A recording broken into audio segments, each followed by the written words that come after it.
मंगल है और इमरान खान से इमरान खान की बहनों की मुलाकात का दिन है। अलीमा खान साहिबा को चक्री इंटरचेंज पे रोक लिया गया और फिर उसके बाद मुलाकात नहीं होने दी गई। कल ये कहा जा रहा था कि शायद हो सकता है कि सुहेल अफरीदी की मुलाकात हुई शहबाज शरीफ साहब के साथ और इमरान खान की सेहत भी ख़राब है, तो शायद इमरान खान के साथ उसकी फैमिली को अलाउ कर दिया जाए। लेकिन नाज़रीन, मैंने आपको ये खबर दी थी कल ही कि इमरान खान के साथ मुलाकात नहीं होगी।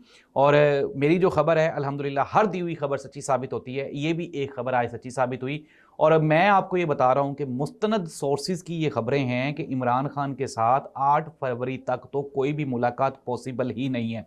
और मेरी ये जो बात है इसको एंडोर्स कर दिया आज राना सनाउल्लाह साहब ने। उन्होंने कहा जी कि अगर तो इमरान खान साहब ने 8 फरवरी के लिए एहतजाज की कॉल का ऐलान करना है तो फिर 8 फरवरी तक अगर इंतज़ामिया मुलाकात ना ही करवाए तो बेहतर है। साथ ही साथ राना सनाउल्लाह साहब ने पीटीआई को एक धमकी भी दी और उन्होंने कहा कि 26 नवंबर की तरह जिस दिन जैसे इनके साथ 26 नवंबर को हुआ था, फिर उसके बाद पूरी पार्टी दबक के बैठ गई थी और फिर पूरा साल कोई एक्टिविटी नहीं हुई। अब अगर ये 8 फरवरी को भी कुछ लोग निकलेंगे तो वो धर लिए जाएंगे और फिर पूरा साल अमन और शांति से गुजरेगा।